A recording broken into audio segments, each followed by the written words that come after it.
പ്രിയപ്പെട്ടവരെ, ഇന്ന് നമുക്ക് ധ്യാനിക്കാനുള്ള സുവിശേഷ ഭാഗം വിശുദ്ധ ലൂക്കായുടെ സുവിശേഷം 16-ാം അധ്യായം 19 മുതലുള്ള വചനഭാഗമാണ്. ധനവാന്റെയും ലാസറിന്റെയും ഉപമ ഉൾക്കൊള്ളുന്ന വചനഭാഗമാണിത്. ലൂക്കാ സുവിശേഷകൻ 16-ാം അധ്യായത്തിൽ ഈശോയുടെ സമ്പത്തിനെ കുറിച്ചുള്ള പ്രബോധനങ്ങളാണ് കൂടുതലായി ഉൾപ്പെടുത്തിയിരിക്കുന്നത്. ഇതിനു മുമ്പ് അവിശ്വസ്തനായ ഒരു കാര്യസ്ഥനെക്കുറിച്ച് ഈശോ പറയുന്നുണ്ട്. അതിനുശേഷമാണ് ഈശോ ധനവാന്റെയും ലാസറിന്റെയും ഉപമ പറയുന്നത്. ഈശോ ഈ ഉപമ പറയാൻ 3 പ്രധാന കാരണങ്ങളാണുള്ളത്, അല്ലെങ്കിൽ ഈ ഉപമയുടെ പശ്ചാത്തലം ഇതാണ്. ഒന്നാമത്തെ കാര്യം, യഹൂദന്മാര് കരുതിയിരുന്നു പണവും പ്രതാപവും ഒക്കെ ദൈവത്തിന്റെ കൃപാകടാക്ഷത്തിന്റെ ഫലമാണെന്ന്. അപ്പോൾ ദൈവം തങ്ങളുടെ മേൽ കനിവാർന്നിരിക്കുന്നു എന്നതിൻ്റെ ലക്ഷണമാണിത് എന്ന് കരുതിയിരുന്നതിനാൽ അവർ പലരും അഹങ്കാരികളായിരുന്നു. അവർ മറ്റുള്ളവരെ മാനിക്കാത്തവരായിരുന്നു. അതുകൊണ്ട് ഈശോ അവർക്കെതിരെയായിട്ട് കൂടിയാണ് ഈ ഉപമ പറയുന്നത്. രണ്ടാമത്തെ കാര്യം, ഈശോ ഈ ഉപമ പറയുന്നതിൻ്റെ കാര്യം, ദരിദ്രരെ മാനിക്കുന്നില്ലെങ്കിൽ നിത്യജീവൻ പ്രാപിക്കാനാകില്ല എന്ന് പഠിപ്പിക്കാൻ വേണ്ടിയാണ്. മൂന്നാമത് പ്രധാനപ്പെട്ട ലക്ഷ്യം ഇതാണ്: ഈ ലോകത്തിനപ്പുറം സുനിശ്ചിതമായിട്ട് ഒരു ജീവിതമുണ്ട് എന്ന് പഠിപ്പിക്കാൻ വേണ്ടിയാണ് ഈശോ ഉപമ പറയുന്നത്. കാരണം ആ കാലഘട്ടത്തിലെ സദുക്കായരൊക്കെ ഈ ലോകത്തിനപ്പുറം ജീവിതമില്ല എന്ന് ധരിച്ചു വശായവരാണ്. അപ്പോൾ ഈ 3 പ്രധാന കാര്യങ്ങളാലാണ് ഈശോ ഉപമ പറയുന്നത്, അല്ലെങ്കിൽ ഈ 3 പ്രബോധനങ്ങൾ നൽകാൻ വേണ്ടിയാണ് ഈശോ ഉപമ പറയുന്നത്. പ്രിയപ്പെട്ടവരെ, എപ്പോഴും സഭ, കത്തോലിക്ക സഭ, ക്രിസ്ത്യാനിറ്റി ദരിദ്രരുടെ കൂടെയായിരുന്നു. ഇന്നും അങ്ങനെ തന്നെ. അതുകൊണ്ടാണല്ലോ ഈശോ പറയുന്നത്, ദരിദ്രരോട് സുവിശേഷം പ്രസംഗിക്കപ്പെടുന്നു. ഈശോ സ്നാപയോഹന്നാനുള്ള അടയാളമായിട്ട് ശിഷ്യന്മാരോട് പറയുന്നതാണ്, ദരിദ്രരോട് സുവിശേഷം പ്രസംഗിക്കപ്പെടുന്നു. അതുകൊണ്ടാണ് നസറത്തിലെ സിനഗോഗിൽ എഴുന്നേറ്റ് നിന്ന് ഈശോ പറയുന്നത്, അടിച്ചമർത്തപ്പെട്ടവർക്കും ബന്ധിതർക്കും മോചനം നൽകാൻ ഞാൻ വരുന്നു. അതുകൊണ്ട് തന്നെയാണ് ഈശോ അന്ത്യവിധിയുടെ മാനദണ്ഡങ്ങളായിട്ട് ഇങ്ങനെ പറയുന്നത്, എനിക്ക് വിശന്നു, നിങ്ങൾ എനിക്ക് ഭക്ഷിക്കാൻ തന്നോ, ദാഹിച്ചു കുടിക്കാൻ തന്നോ. അപ്പോൾ ദരിദ്രരോടുള്ള ശ്രദ്ധ സഭയുടെ പ്രധാനപ്പെട്ട കാര്യമായിരുന്നു. അത് ആദിമസഭയിൽ ആ തരത്തിൽ തന്നെ ഉണ്ടായിരുന്നു. നമ്മളതുകൊണ്ട് 4-ാം നൂറ്റാണ്ടിൽ ഏഷ്യ മൈനറിൽ നിന്നൊരു വലിയ ധീരമായ ശബ്ദം കേൾക്കുന്നുണ്ട്. അത് വിശുദ്ധ ബേസിലിൻ്റെയാണ്. അതികഠിനമായ ഭാഷയിൽ ദരിദ്രരെ അവഗണിക്കുന്നവരെ വിമർശിച്ചുകൊണ്ട് അദ്ദേഹം പറയാണ്, ഓർക്കണം, നിങ്ങൾ ദൈവത്തെ ചതിയനാക്കരുത്. പണക്കാരൻ്റെ പണപ്പെട്ടിയിലുള്ള പാവപ്പെട്ടവൻ്റെ ഉദരമാണെന്ന് ഓർക്കണം. അതിശക്തമായ ഭാഷയിലാണ് വിശുദ്ധ ബേസിൽ ഇക്കാര്യം പറയുന്നത്. അങ്ങനെ തന്നെ നമ്മൾ കാണുന്നുണ്ട്, യാക്കോബ് ശ്ലീഹായുടെ ലേഖനത്തിൽ കാണുന്നുണ്ട്, ആദിമസഭയുടെ മനസ്സ് ഈശോയുടെ മനസ്സായിരുന്നു. അതുകൊണ്ട് പറയുന്നുണ്ട്, നിങ്ങളുടെ സദസ്സിലേക്ക് സ്വർണ്ണമോതിരമണിഞ്ഞ് മോടിയുള്ള ഒരുവൻ പ്രവേശിച്ചെന്നിരിക്കട്ടെ, മുഷിഞ്ഞ വസ്ത്രം ധരിച്ച മറ്റൊരുവനും. സ്വർണ്ണമോതിരമണിഞ്ഞ് മോടിയുള്ള വസ്ത്രം ധരിച്ചു വന്നവനോട് നിങ്ങൾ ഇവിടെ ഇരിക്കുക എന്ന് പറയുകയും ദരിദ്രനോട് അവിടെ നിൽക്കുക എന്ന് പറയുകയും ചെയ്യുന്നത് എങ്ങനെ? എന്നിട്ട് പറയുന്നു, ദൈവസന്നിധി സമ്പന്നർ ദരിദ്രരല്ലേ, സമ്പന്നരല്ലേ നിങ്ങളെ, ധനികരല്ലേ നിങ്ങളെ പീഡിപ്പിക്കുന്നത് എന്നൊക്കെ പറഞ്ഞ് കഠിനമായ രീതിയിൽ ഈ യാക്കോബ് ശ്ലീഹ ആദിമസഭയിൽ ഇവിടെ ചില ചെയ്തികളെ കഠിനമായി വിമർശിക്കുന്നുണ്ട്. അപ്പോൾ ഈ ദരിദ്രരുടെ പക്ഷം ചേർന്ന് നിൽക്കുക എന്നുള്ള പ്രധാനപ്പെട്ട പ്രബോധനം, നിസ്സഹായരുടെയും നിരാലംബരുടെയും കൂടെ നിൽക്കുക, അത് തന്നെയാണല്ലോ നമ്മൾ കാണുന്നത്. മിഷണറി പ്രവർത്തനത്തിൻ്റെ സാരസംഗ്രഹം അതാണ്. ഇല്ലാത്തവരുടെ പക്കലേക്ക് ഇല്ല, ആദിവാസികൾ, ദളിതര്, അവരൊക്കെയാണ് സുവിശേഷത്തിൻ്റെ വെളിച്ചം കൂടുതൽ ആവശ്യമുള്ളവർ. അവരുടെ ഇടയിലേക്കാണ് സഭ എല്ലാ കാലത്തും മിഷണറി പ്രവർത്തനങ്ങളുമായിട്ട് പോകുന്നത്. അപ്പോൾ അതിൻ്റെയൊക്കെ ആധാരശിലയായിട്ടുള്ള സുവിശേഷ ഭാഗമാണ് യഥാർത്ഥത്തിൽ ധനവാന്റെയും ലാസറിന്റെയും ഉപമ.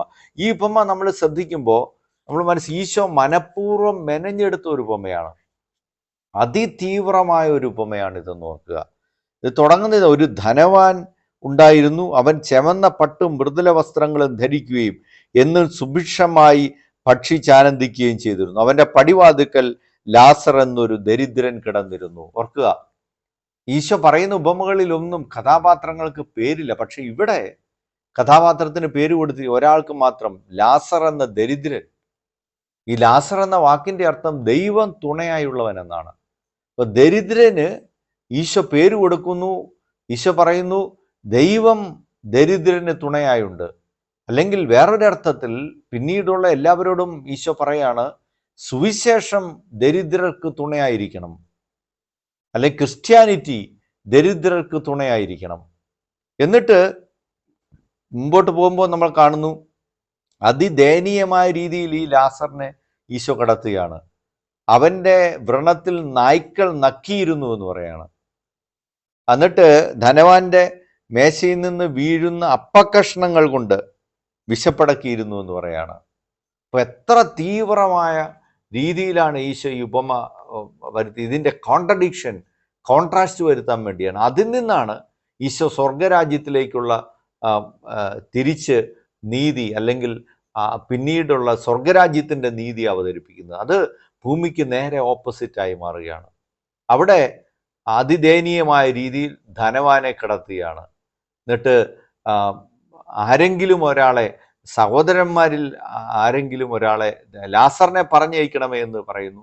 ഇനി സഹോദരന്മാരുടെ അടുത്തേക്ക് പറഞ്ഞയക്കണം. അപ്പോൾ ഈശോ പറയുന്ന ആ കാര്യം പ്രധാനപ്പെട്ട, അവിടെ നിയമവും പ്രവാചകന്മാരും ഉണ്ടല്ലോ, അവരെ അനുസരിക്കുന്നില്ലെങ്കിൽ മരിച്ച ഒരാൾ ഉയർത്തെഴുന്നേറ്റ് ചെന്നാലും വിശ്വസിക്കില്ല എന്ന് പറയുകയാണ്.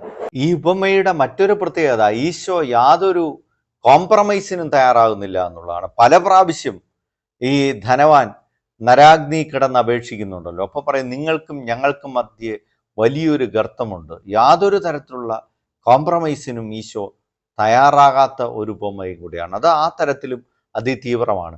എന്താണ് ധനവാൻ ചെയ്ത കുറ്റം എന്ന് ചോദിച്ചാൽ ഇതാണ്. നമ്മൾ പഠിക്കുന്നുണ്ട്, വിചാരത്താലും വാക്കാലും പ്രവൃത്തിയാലും ഉപേക്ഷയാലും. ഇയാൾ ഉപേക്ഷയാൽ ചെയ്ത പാപം അതിഗൗരവമായിരുന്നു. അപ്പോൾ ഉപേക്ഷയാലുള്ള പാപത്തിന് കഠിനമായ ശിക്ഷ നൽകുകയാണ്. നമ്മൾ പ്രിയപ്പെട്ടവരെ ഓർക്കുക, നമ്മുടെ ജീവിതത്തിൻ്റെ സാഹചര്യങ്ങളിൽ നമ്മൾ സഹായിക്കാമായിരുന്നിട്ടും, മറ്റൊരാളെ സഹായിക്കാമായിരുന്നിട്ടും സഹായിക്കാതിരുന്ന അവസരങ്ങളുണ്ടോ? ഉപേക്ഷയാൽ ഒരു മനുഷ്യൻ്റെ അതിദയനീയ അവസ്ഥയെ കണ്ടിട്ട് നാം സഹായിക്കാതിരുന്നിട്ടുണ്ടോ? നമ്മൾ പലപ്പോഴും ധനവാനെ പോലെ സ്വാർത്ഥതയിലേക്ക് ചുരുങ്ങിപ്പോകുന്നവരായിട്ട് മാറുന്നില്ലേ? ഓർക്കുന്നത്, ഒരു പാവപ്പെട്ട മനുഷ്യന് സഹായം നൽകാനായിട്ട് പള്ളി കമ്മിറ്റിക്കാരെല്ലാം കൂടെ ഇങ്ങനെ സംഭാവന ശേഖരണത്തിന് ചെല്ലുമ്പോൾ ഒരു ധനികനായ മനുഷ്യൻ പറഞ്ഞാണ്, അദ്ദേഹം പറയുകയാണ് 10,000 രൂപയോളം അദ്ദേഹത്തിൽ നിന്ന് ലഭിക്കുമെന്ന ധാരണയിൽ ചെല്ലുമ്പോൾ അവസാനം 500 രൂപ മാത്രമാണ് കൊടുക്കുന്നത്. അദ്ദേഹം പറയാണ്, ഞാൻ പ്രതീക്ഷിച്ചതിനേക്കാൾ കൂടുതൽ ഗേറ്റൊക്കെ വെക്കുന്നതിന് ആയി. അപ്പോൾ അങ്ങനെ ഒത്തിരി ചിലവ് വന്നു. തൽക്കാലം 500 രൂപ കൊണ്ട് തൃപ്തിപ്പെടുക. പ്രിയപ്പെട്ടവരെ, നമ്മൾ നമ്മുടെ സ്വാർത്ഥതയിലേക്ക് ചുരുങ്ങുമ്പോൾ ഈ ധനവാന്റെ സ്ഥാനത്താണ് നമ്മളായിരിക്കുന്നത് എന്ന് ഓർക്കുക. ധനവാന്റെയും ലാസറിൻ്റെയും ഉപമ ഈ കാലഘട്ടത്തിൽ കൂടുതൽ നമ്മൾ ഈ കഴിഞ്ഞ ഇടയ്ക്ക് ശാസ്ത്ര സാഹിത്യ പരിഷത്തിൻ്റെ ഒരു ഇത് വന്നിരുന്നു. ആവറേജ് ഏറ്റവും കൂടുതൽ വിവാഹ ചെലവ് നടത്തുന്നത് മുന്നോക്ക ക്രൈസ്തവരാണത്രേ. അവർ കോടിക്കണക്കിന് രൂപ വരെ ചിലവാക്കുന്നവരുണ്ടത്രേ. ആവറേജ് 10 ലക്ഷത്തോളം, സാധാരണ ഒരാളുടെ പോലും 10 ലക്ഷത്തോളം വരുന്നു എന്ന് പറയുകയാണ്. നമ്മൾ ഓർക്കേണ്ട, കഴിഞ്ഞ ഒരു 5 വർഷത്തിനിടയ്ക്ക് നമ്മൾ ക്രിസ്ത്യാനികൾ എന്ന നിലയ്ക്ക് ചിന്തിക്കേണ്ടതാണ്, 5 വർഷത്തിനുള്ളിൽ ആരെയെങ്കിലും ഒരാളെ നാം ഒരു കാര്യമായിട്ട് എന്തെങ്കിലും സഹായം ചെയ്തിട്ടുണ്ടോ? ഏതെങ്കിലും ഒരു കുട്ടിക്ക് പഠിക്കുന്നതിന് വേണ്ടി ഒരു ബാഗ് വാങ്ങിച്ചു കൊടുത്തിട്ടുണ്ടോ? എന്തെങ്കിലും തുണിത്തരങ്ങൾ കൊടുത്തിട്ടുണ്ടോ? ആ തരത്തിൽ ആരെയെങ്കിലും പാവപ്പെട്ടവരെ കാര്യമായിട്ട് നമ്മൾ സഹായിച്ചിട്ടുണ്ടോ എന്ന് നമ്മൾ ചിന്തിക്കേണ്ടതാണ്. സഭാതലങ്ങളിലൊക്കെ ഒരുപാട് കാര്യങ്ങൾ ചെയ്യുന്നുണ്ട്. പക്ഷെ വ്യക്തിപരമായ രീതിയിൽ ക്രിസ്ത്യാനി എന്ന നിലയ്ക്ക് ഞാൻ എന്തു ചെയ്തു, എൻ്റെ സമ്പത്തിൽ നിന്ന് ഞാൻ എന്ത് ചെയ്തു എന്ന് ഞാൻ ചിന്തിക്കേണ്ടതാണ്. ഈശോ നമ്മെ അനുഗ്രഹിക്കട്ടെ. Subscribe now and press the bell icon. Never miss an update.